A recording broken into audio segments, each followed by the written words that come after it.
Bienvenue sur Reddit, le meilleur de Reddit, mais en français.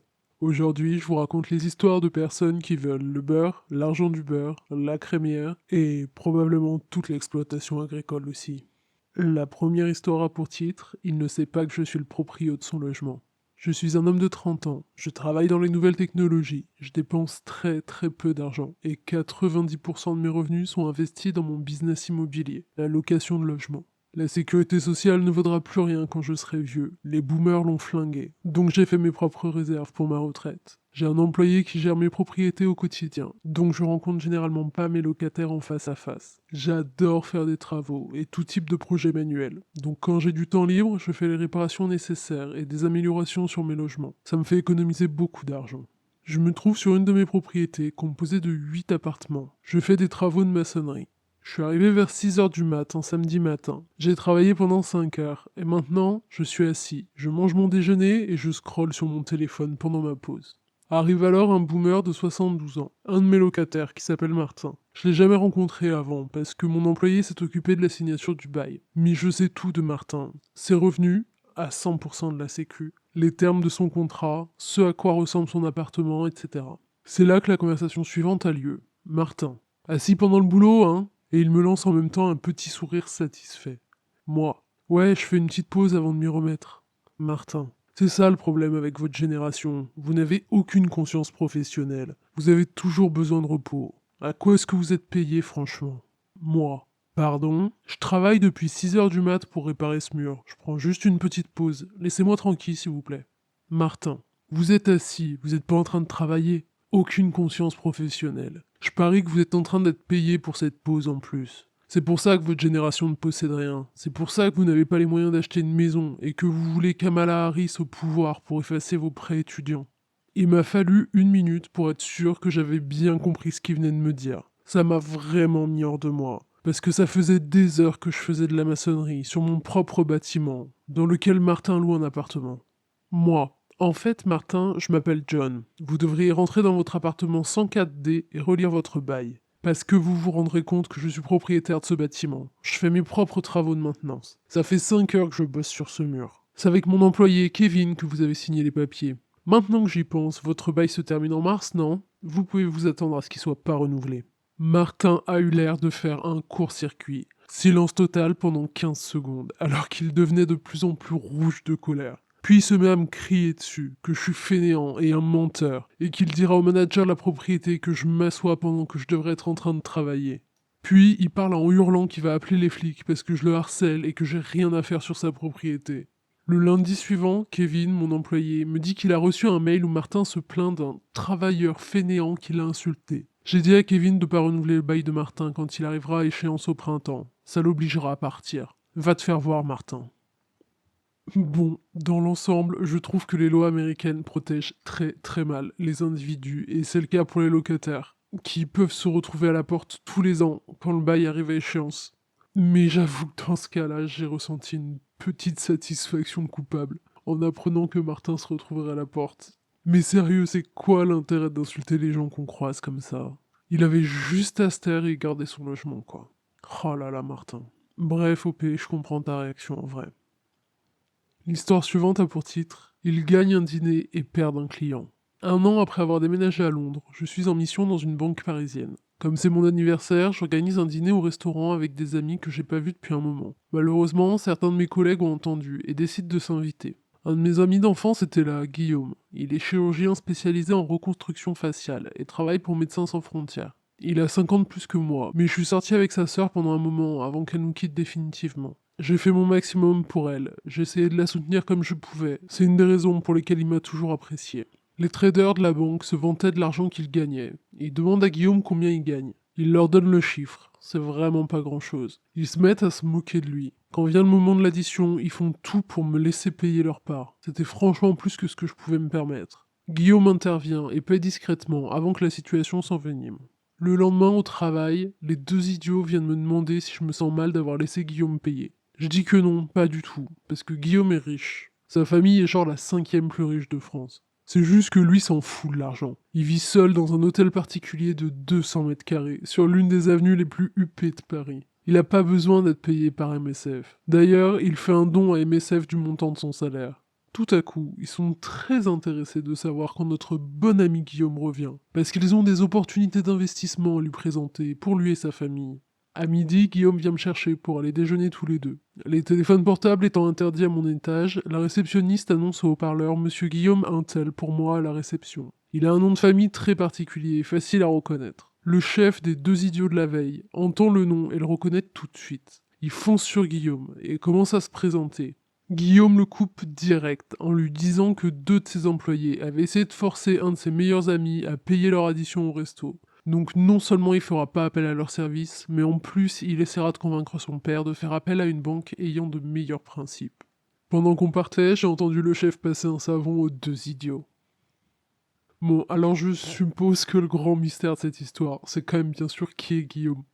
Si sa famille est bien la cinquième plus riche de France, c'est un sadé. Je vous avoue que je suis pas allé plus loin dans les recherches. Mais s'il y en a parmi vous qui ont envie de se lancer, n'hésitez pas. En tout cas, je suis ravi que ces deux horribles collègues aient reçu la monnaie de leur pièce. L'histoire suivante a pour titre Donne-moi ton bébé, c'est la volonté de Dieu. Je traîne depuis un moment sur le subreddit r/Entitled Parents, mais je pensais que certaines des histoires classiques qu'on peut trouver ici n'étaient que des légendes urbaines. Impossible que quelqu'un pense pouvoir réclamer le bébé de quelqu'un d'autre. J'avais tort. Ma sœur m'a appelé, bouleversée et en colère, pour voir si on pouvait pas faire quelque chose pour aider notre nièce, une femme de 20 ans. C'est une jeune maman. Au début de sa grossesse, elle a annoncé la nouvelle à la famille, dont la mère de son copain. Apparemment, sa relation avec sa belle-mère était déjà bancale. D'après le copain lui-même, sa mère est alcoolique et difficile à gérer. La première chose que cette folle a répondu, c'est que c'était un signe de Dieu qui lui donnait une nouvelle chance parce qu'elle ne peut plus avoir d'enfant. Elle a vraiment dit ça. Après de nombreuses sorties de sa mère, le copain et ma nièce ont coupé contact. Le jour de l'accouchement arrive, et tout se passe plutôt bien pour ma nièce, particulièrement sans sa belle-mère toxique. Fin de l'histoire. Si seulement. Elle rentre chez elle alors qu'elle est mère depuis un jour. La protection de l'enfance l'attendait. Ils ont reçu un appel anonyme pour les prévenir que ma nièce passait son temps à sortir, qu'elle buvait et qu'elle utilisait tout un tas de substances. Assez de conneries ont été racontées pour forcer la protection de l'enfance à faire un contrôle dès leur sortie de l'hôpital. C'était évident que c'était la belle-mère qui en était à l'origine. Ma nièce a partagé son dossier médical de l'hôpital avec les contrôleurs. Il contenait un test de dépistage négatif. L'hôpital fait toujours un dépistage pour la mère et le bébé lors d'un accouchement. Je sais pas trop pourquoi. Peut-être une question d'assurance. J'ai déjà entendu cette explication dans le passé. C'est juste la pratique normale ici. À part signaler l'incident à la police, ce qui nous a été conseillé, rien ne peut être fait. C'est un adorable petit bébé, il a 3 mois maintenant. Son sourire est adorable, et parfois j'ai l'impression de voir ma sœur. Ma nièce est une super maman en plus. Maintenant, la belle-mère de ma nièce partage sur Facebook toutes les photos qu'elle trouve du petit sur les profils d'autres personnes, et ça me gonfle vraiment. Mais je suppose que ne jamais le porter, ne jamais faire partie de sa vie sont des punitions adéquates. Pas une seule photo ne sera jamais publiée d'elle avec le bébé. J'aurais aimé publier cette histoire dans un subreddit dédié aux vengeances. Mais hélas, l'histoire de la connasse qui ne rencontrera jamais son premier petit-fils a sa place ici, au milieu d'autres pitoyables Untitled Parents. Alors je dois vous avouer que, comme OP, je suis toujours ébahi que des personnes puissent penser mériter un bébé, comme si c'était un objet qu'on se refile comme ça. Ils se prennent pour qui ces gens sérieux? D'un autre côté, j'ai pas vraiment de mal à croire que ce soit possible. Il y a vraiment des gens qui croient que tout leur est dû. L'histoire suivante a pour titre Mon prof se croit tout permis.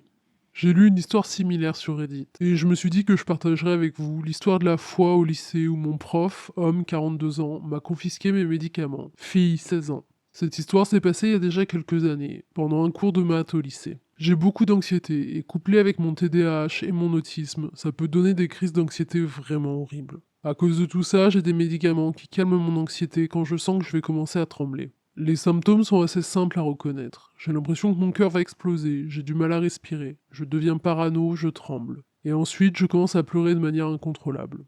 Ce n'est vraiment pas difficile de lancer une de ces crises, parce que j'ai aussi un syndrome de stress post-traumatique. Mes principaux éléments déclencheurs sont le fait de crier, de jeter des trucs, ou de me courir après, ou même juste de marcher vite et de manière énervée. Vu que ces crises peuvent arriver très facilement, j'ai toujours mes médicaments sur moi, avec mon ordonnance, même si je peux les utiliser que 2 fois par jour, et avec un temps à respecter entre les 2 prises. J'avais déjà pris une dose ce jour-là, avant les cours, en prévision d'une journée très stressante. Mais pendant le cours de maths, je sens mon cœur se serrer, et je tente quelques exercices de respiration pour me calmer. Il faut savoir que mon prof de maths déteste que les élèves l'interrompent pendant le cours, quelle que soit la raison. Il distribuait des heures de colle comme si c'était des échantillons gratuits, même pour ceux qui demandent à aller aux toilettes. C'est vraiment ridicule, et des élèves se sont déjà plaints, mais rien ne change. Un autre truc, c'est qu'il parle très fort. Je pense pas vraiment qu'il le fait exprès, c'est juste sa voix qui est comme ça. Mais je suppose que ça a suffi à déclencher une crise ce jour-là.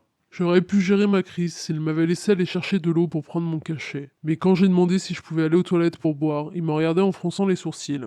Oh, et qu'est-ce qui te fait croire que je vais t'autoriser à rater mon cours? Quoi? Non, monsieur, j'ai juste besoin d'eau pour prendre mon médicament. J'étais déjà anxieuse à la base, mais il avait l'air plus préoccupé par le fait que je veuille sortir prendre un cachet dont j'avais besoin que par mon état de santé. Il savait que j'avais ces médicaments sur moi, mais il refusait que j'apporte une bouteille d'eau en cours, donc je devais généralement attendre que le cours soit terminé pour prendre mes cachets. Ton médicament peut attendre. T'en as pas besoin. Maintenant assieds-toi et tais-toi. Et oui, il l'a dit sur ce ton, comme si je faisais semblant d'être malade. Heureusement, ma meilleure amie était dans la même classe, et elle avait 0 filtre et un super pouvoir qui s'appelle «J'en ai rien à faire». Elle s'est rendue compte que j'étais sur le point de faire une crise. Elle s'est levée, a lancé son crayon vers l'avant de la classe. Elle a besoin de ses médicaments, espèce d'idiot. Si vous pensez qu'elle fait semblant, vous êtes plus bête qu'une brique et vous devriez aller vivre votre vie parmi elles. Ça a clairement énervé le prof, qui s'est mis à crier sur ma meilleure amie. Et même si je l'aime très fort, au final ça a fait qu'empirer mon état. Et j'ai attrapé mes cachets. Je m'apprêtais à en avaler un sans eau, juste pour éviter de faire une crise devant mes camarades. Apparemment, il a pas du tout apprécié, et il est venu vers moi et m'a arraché les cachets des mains avant que j'en attrape un. Il est retourné vers son bureau où il les a mis sous clé avant que mon ami puisse les récupérer. Il n'y a aucune raison de croire à ces mensonges et idioties sur l'anxiété. Tu veux juste te défoncer ou manger pendant mon cours. J'ai commencé à vraiment paniquer, j'ai hurlé. C'est pas un mensonge, j'en ai besoin, rendez-les-moi. Non, maintenant asseyez-vous, vous aurez toutes les deux 1 heure de colle après les cours. Après ça, ma crise d'angoisse a vraiment commencé. Je me souviens généralement pas de ce qui se passe pendant une crise, mais d'après ma meilleure amie, j'ai renversé le bureau et ma chaise, et je suis tombé au sol en pleurant. Le prof s'est approché de moi et a essayé de me relever en disant «Je sais que tu fais semblant, espèce de sale menteuse», mais je lui ai griffé tout le bras dans ma panique. Un camarade est allé chercher le proviseur en courant. Il est venu dans la classe et il a obligé le prof à me rendre mes médicaments malgré ses protestations. Mes parents ont été prévenus de l'incident et ils étaient furieux. Ils ont demandé à ce qu'il y ait des conséquences et ont menacé d'attaquer l'école en justice. Vu qu'ils l'avaient déjà fait par le passé, j'ai aucun doute sur le fait que c'était pas des paroles en l'air. Ils m'ont emmené à l'hôpital pour s'assurer que je m'étais pas blessé pendant la crise, puis ils m'ont ramené chez moi. Le prof a été suspendu sans paye, et il a été obligé de suivre une formation sur le respect des besoins médicaux des élèves. Il a aussi été obligé de me présenter ses excuses, mais il avait surtout l'air désolé pour lui-même, plus que pour ce qu'il avait fait. J'ai été transféré dans une autre classe parce que j'ai refusé de le revoir après ça. Après cet incident, j'avais plus le droit d'avoir mes médicaments sur moi. Ils étaient gardés par l'infirmière du lycée, mais je pouvais aller la voir jusqu'à 2 fois par jour quand j'en avais besoin. Tous les profs ont été informés que si j'avais besoin de mes cachets, ils avaient interdiction de m'empêcher d'aller les prendre. Et ils devaient me récapituler ce que j'avais raté ou me donner les ressources pour rattraper moi-même. Les autres profs étaient plutôt compréhensifs, mais la fin de l'année a quand même été compliquée pour moi. Mais après cette année-là, mes parents en ont eu marre de tous les soucis avec le lycée, et ils m'ont autorisé à terminer mes 2 dernières années en ligne, depuis chez moi. C'était trop bien. Maintenant, mon anxiété est plus gérable, grâce à l'accompagnement de ma psy et de ma psychiatre. Les gens devraient vraiment accepter le fait que l'anxiété c'est pas une blague, et que des gens se blessent gravement pendant ce genre de crise. Il y a vraiment des gens qui devraient pas être profs sérieux. Le moindre semblant de pouvoir et ils se sentent plus pissés. Le bon gros dictateur de la salle de classe, quoi. Cool que ce prof en question ait subi les conséquences de ses actions. C'était la moindre des choses. Et super copé aille un peu mieux. L'anxiété, c'est vraiment pas un truc évident à gérer. Et vraiment content pour elle qu'elle arrive à le faire. C'est tout pour aujourd'hui, j'espère que ces histoires vous ont plu. Si c'est le cas, n'oubliez pas de me laisser un pouce en l'air. À bientôt sur Reddit.